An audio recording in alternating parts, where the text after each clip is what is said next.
which is your living room. You were just telling me about a story where the Yes, pit. well, the snake pit, where this fellow was going to jump in among all these poisonous snakes. And the red light went off, so we opened the door. And when we got the door open, the red light went back on again. And so we froze. We didn't know whether to go in or go out. So we just froze there. And the acting stopped up on this platform.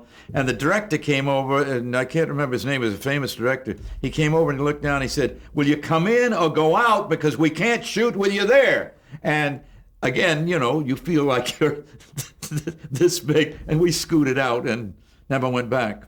So that was my second most embarrassing film experience. It's that guy with the light. That's what caught you in the door. Right. Now I want to establish that you did move back to New York, and we've talked about your experiences on television. But I do want to establish that you made some wonderful appearances on Broadway in several shows. Once Upon a Time, Good Neighbor, Night Music. Right.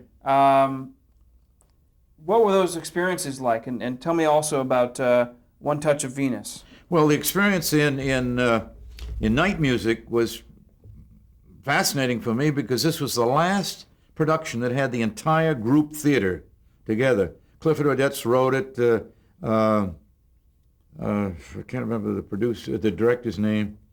But anyway, the whole group theater was in. Lee J. Cobb, all the people, Kazan was in it, Jane Wyatt was in it, Phoebe Brandt was Sanford Meisner, all of these people. So for me, a youngster, having a small part on Broadway with the greatest acting company at that time, was a fantastic experience.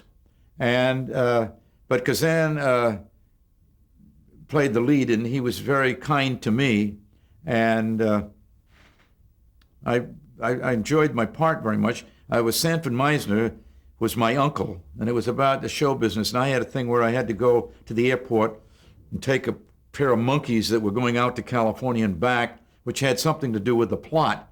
But to me, it was very exciting, and it was tied in with the plot, so it wasn't a question of getting lost in the shuffle. It was something that, the audience would remember. But so that was my big thrill, being in that. The other programs, tell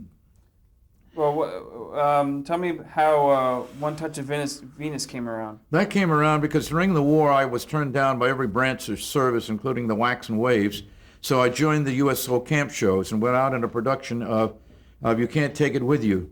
And the fellow who played Gramps was Jack Norworth, who wrote Shine on Harvest Moon and Take Me Out to the Ballpark and all of those things. And we became very close friends because he was reminiscing about vaudeville days, and I loved that. Well, when that closed, I had an apartment on 9th Street in the Village on the east side. And one day I was crossing the street, and coming in the other direction was Ilya Kazan, Gage Kazan. So we talked, and he said, "Are you working?" And I said, "Well, no, not at the moment." He said, "Would you like to be in a musical?" And I said, "Well, sure, I'd love to be in a musical." He said, "Well, go up to the such and such theater and audition. You have to sing for the musical conductor, Marisa Bravanel." Well, I'm not a singer, and I really had no reason to be in musicals, although I was in 3 of them. Hold on 1 second. We're going to stop the camera for a second. Continue. So Gadge said, "Well, go up to such and such a theater and audition for the musical director, a fellow named Marisa Bravanel." And I'm not a singer, so I did some research to find out what song had the least range. And I came across a song called "In My Arms." In my arms, in my arms, ain't I ever gonna get a gal in my arms? And it only had about 4 notes. So I rehearsed this and got a pianist to accompany me, everything. And I went into this theater, and you go in through the stage door, and there's one work light on stage and total blackness in the audience, so you don't know who was there. And so I began singing "In My Arms, in my arms," and I got through, and he said, "We'd like to try another song. Would you sing the national anthem?" And I thought, oh my God, what a thing. I mean, I love the national anthem, but I couldn't possibly sing. So I had a moment of indecision of what to do. I could either sing it and not get a job, or be very patriotic and salute and march around the stage and do things of this sort. And I did that. And he finally came down to the Footlights. It was the first time I saw him, because I don't know who else was there. And he said, you know, we've auditioned hundreds of people for this play, this musical, and you are without a doubt the worst singer of all of them. He said, however, you've got a good sense of humor. And I said, well, will you be sure and tell Kazan that? Will you report that? So subsequently, I did get in the play. I had a couple of parts, and I also understudied Teddy Hart. And probably the biggest thrill of my Broadway career happened during the run of that play, because Teddy Hart was the brother of Morse Hart. No. Yes, Morse Hart. And when, gee, I hope I'm getting the right Hart. The one who was the composer, Hart. Famous composer. Anyway, he died very suddenly one night, and Teddy, his brother, insisted upon going to the hospital, and that left an audience in the theater and a whole cast minus one actor, and nobody was understudying him. So Frank Denota, the director, said to me, do you think you could fill in for him? And of course, the show must go on kind of thing. So I said, get me a script. So I got a script, and I would read the lines, memorize them, and I'd go on and do a scene, and then I'd come back and read the lines some more. But the thing I forgot was in the middle of the second act, there was a barbershop quartet with Kenny Baker and John Bowles and one other actor and Teddy Hart. And so suddenly I had to sing, and there was nothing I couldn't go off stage and rehearse it. But Maurice Bravanel, bless his heart, got off of the podium and got right up to the footlights in the pit, so that he was as close to me as I am to the camera. And he, mouthed me through it, and we got through it, and it went far better than it had any intention. And at the end of the performance, when the actors would come out, and when I came out, he had the entire orchestra stand up and applaud. And believe me, this was the most exciting, thrilling thing that could possibly happen to a young actor. Amazing. Nothing like live theater, huh? No, there really is nothing like it, because of the connection with the viewers. With the audience. I asked this with Mary Kay. How are you with stage fright? How are you preparing to go on stage? It didn't bother me too much. I would get what they call the thing you'd get in the mood for the part, so you'd become the character before you made the entrance, so that you'd be continuing something rather than coming on and being it all of a sudden.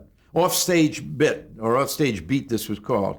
This is from the old Stanislavski, the Russian art theater, which I think it's great, but I don't follow that. But that bit about getting in the character, and particularly on the town, because Adolph Green and Betty Comden were leaving briefly for a month on the town to write Billion Dollar Baby, their next musical, so they needed somebody to fill in. So I filled in for Adolph Green, and I was one of the three sailors. And in that, I had to sing a number of songs and a couple of duets and things, and this was very trying, so I was far more nervous about doing that, not knowing that I didn't have the assurance, because my feeling is that if you rehearse and if you believe and you know that you can do it and you have that confidence, you're going to be an awful lot better than can I fake it, So it was an interesting month. I want to move you up to 1958, where you produced and directed a couple different shows. You produced and directed a show called Make Me Laugh. Tell me about that. Well, that was in New York. It was on the ABC network, sponsored by Tarleton Cigarettes, and it had a format where there would be a contestant sitting in a seat, and a couple of comedians would be trying to break them up. And for every minute on the clock that they didn't break them up, the contestant would win $1. And if they didn't break them up for the full 60 seconds, they'd win $360, something of that sort. And I was the producer and director of it, not because it was something I had a great deal of faith in, but I needed a job. So, This is for what network? for ABC and at Tarleton, and it lasted exactly 13 weeks, which is as short a period as you can. Well, of course, you could be canceled, I guess.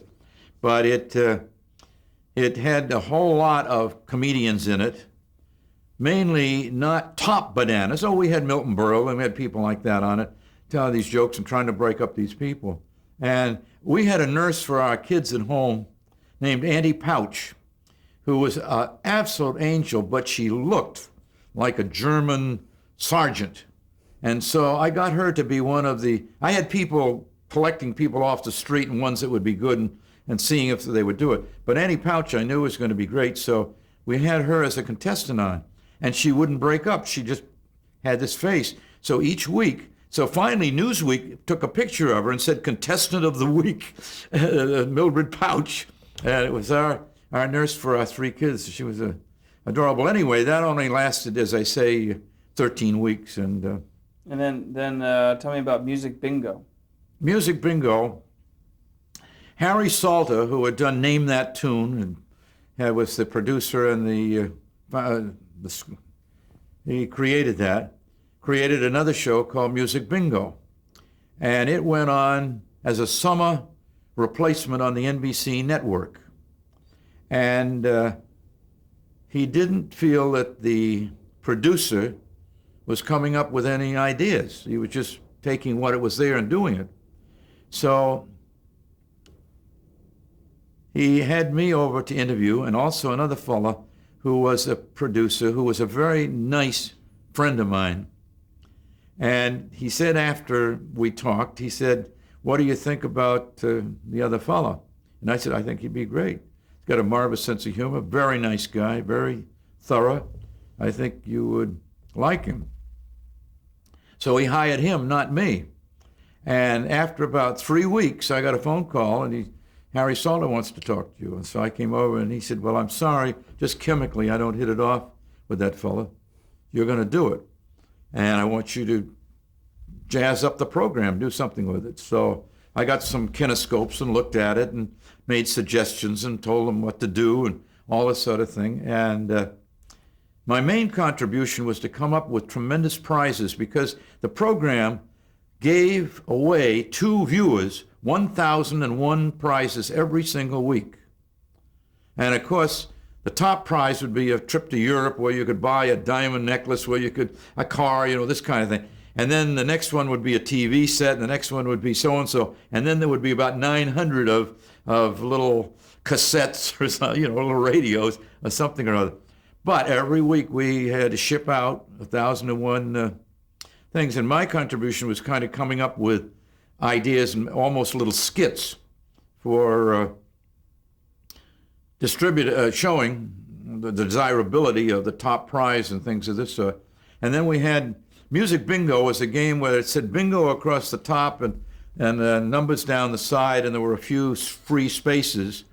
And then the orchestra would start playing, and the 2 contestants would dive forward, and one had a bell, the other had a buzzer. And whichever one got there first could name the tune that was being played, and if they were right, they could put their symbol in a place, and whoever got 5 in a row, it would be Music Bingo, and they would win, and then win prizes. The next one would come on.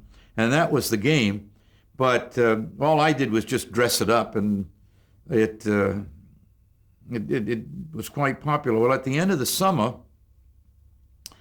we sold it to ABC as a 5 a week, as a daytime show. And it was on there for, I can't remember how long, but quite a length of time. And about a year, you think? I think, yeah, something like that. Season. Now, in the late 50s, something else was going on then, which is the quiz show scandals. So Did I beg your pardon? In the late 50s, the quiz show scandals were happening. Yes. Did that affect? And I was producing a quiz show. And I can't speak for the other ones, but ours was absolutely, totally above board. And the only way that I could make certain, I couldn't make certain, but my chances are that it was going to work, is when these I can't remember what you call them, but they're gals. So we had a whole team of gals who would see somebody in an apartment store or overhear somebody talking and say, "Would you be interested in trying out for a show?" And then they would assemble at Steinway Hall one night a week, and we would play different tunes and see if any of them could get them. Well, the ones that kind of knew music and were pretty good at it, then they were the ones that we would put in the pile for the ones that we're actually going to use, and the others would give them a little something, and they'd had donuts and coffee and thank them, and off they would go. So I had a background of contestants that I knew, not that they knew all songs, but that they knew music, enough so that they would possibly get one or two at least, and some of them would go zip, zip, zip right through.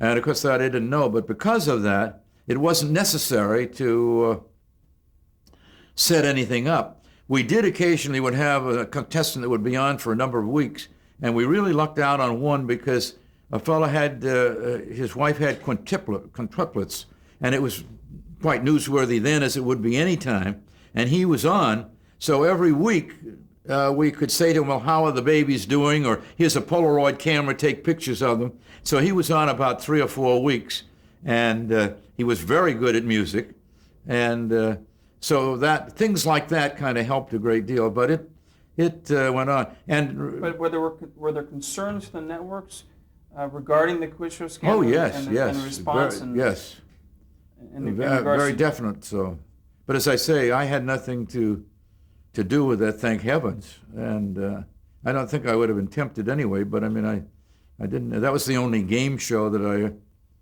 ever did until I did the Agra quiz with my own years later. But I want to bring you back to the craft of acting. What do you think the key to acting is? I think the key to acting is talent and technique. And you can learn technique, but you can't learn talent. You've either got to have it or you don't have it. And of course, if you have a basic talent and you're given the opportunity to experiment in summer stock or in drama schools or something like that, because to my idea is that if an actor wants to act, he wants to act more than anything else. And the actors that make it on Broadway are not the ones that try it for a year and say, to heck with it. They're the ones that say, I don't care what I go through, I'm going to get a chance to be an actor on Broadway. And they're the ones that make it. I know Kirk Douglas was in 13 Broadway flops before he got a hit and then went out to pictures. I remember sitting on a park bench in Central Park with him saying, do they only produce flops in this town? 13 of them. And so you think there's such thing as a natural actor? Oh yes. I think of course in films now, if the films are playing, if a person has very limited scope, he can be awfully good in that scope, but not be a well-rounded actor. I remember Basil Rathbone, when I was producing the Arthur Murray Party, he said to me one day, he said, when I was a youngster in London and I wanted to be an actor, I had to study voice, I had to study dance, I had to study fencing, I had to go to a little theater outside of London and finally work my way up. And he said, in this country, a producer gets in an elevator and likes the way the elevator operator going up, and he says, you're going to play the lead, in a TV show or something. He says, what is this? So it has changed, and I think it's gotten more typecast, very much so. But there are some good actors.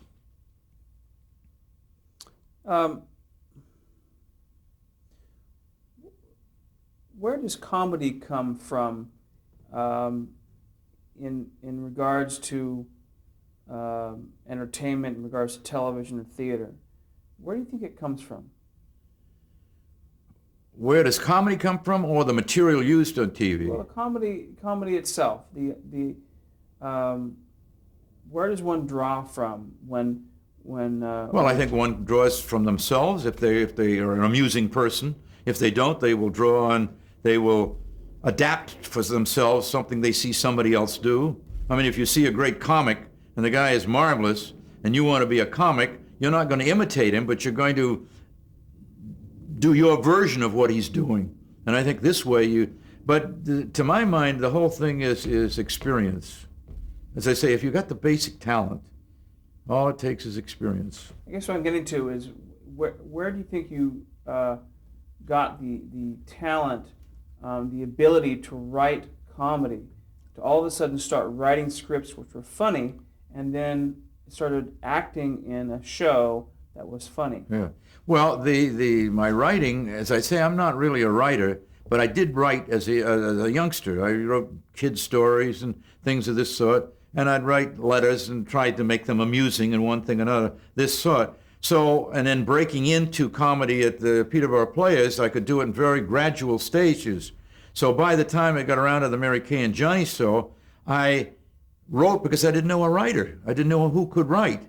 And I didn't want to take on other characters because I thought, well, they may be phony. And if we're going to be ourselves, well, I'm going to have to write because I can't afford to hire a writer. I don't know a writer. And I don't know that a writer, but living with Mary Kay, as the reason we've been married for 53 years is because I never know what next to expect from her. I mean, she is an absolutely remarkable person, very talented, and has got a sense of humor which is completely different than mine. And in some way, I hope this complements each other. But whatever, it has worked. And I could just take things that Mary Kay would do, and to me, they would strike me funny, or by changing them a little bit, making them funny. And we would go from that. How do you think the Mary Kay and Johnny show reflected the era in which it was made? I'm sorry, what was that? How do you think that the Mary Kay and Johnny show reflected the era in which it was made?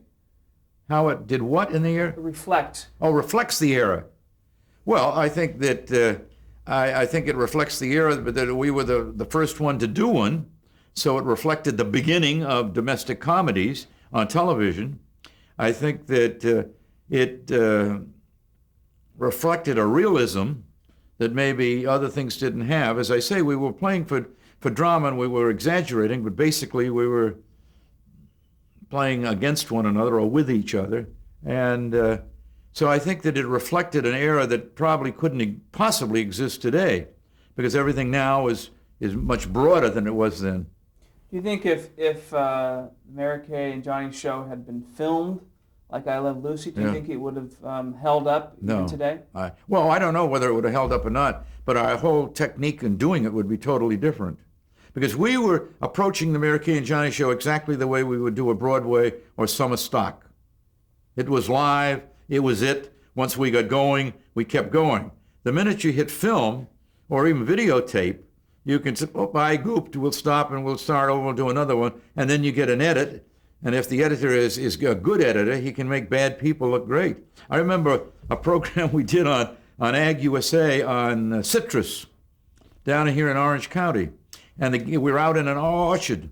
And the guest authority was a very nice, very intelligent man, but he couldn't open his mouth without saying, and then he would say it. So when we got the tape back, we hired an editor to do nothing but to take those oohs and ahs out all the way through. And when he saw himself on the air, he said, I came over better than I thought I was going to. And I was tempted to send him all these oohs and ahs, which I didn't. But it's remarkable what an editor can do. And of course we didn't have that advantage back in the days we were doing it. Well, live television was considered by many television at its best. How would you define the golden age of television? And do you think that's an accurate title? I think, it was a special age of television. And the hour dramas came into their own, the Studio One and the Kraft Television Theater, and these hour programs. They also had some remarkably good young talent that were going to be future stars that were in these shows. And they had directors that by then had enough cutting their teeth on Mary Kay and Johnny shows and things of this sort. So they knew cameras and they knew angles and they knew things of this sort. So, it was a golden era at that time and for some time past. Another thing that was great about that era was the writers in television in those days were calling, they were using as inspiration and background and stuff, books, Broadway plays, things of this sort. Today, the TV writer uses TV. They say, I'm going to do the same thing, but I'm going to change it a little bit and make it funny. But in those days, there was nothing you couldn't borrow from something, so you had to borrow from, other medium, and I think that helped create the so-called golden era. I agree. Because it was fresh and it was honest and and as I say, people weren't making too much money, so everybody was doing it because they believed in it. Well, it's been a pleasure. Thank you very much. Well, for the giving us pleasure's the been time. mine. Thank you. And this 10 hours of yours is going by in like 30 seconds. Thank you. Michael, you do a very good job, and I appreciate it. Thank you.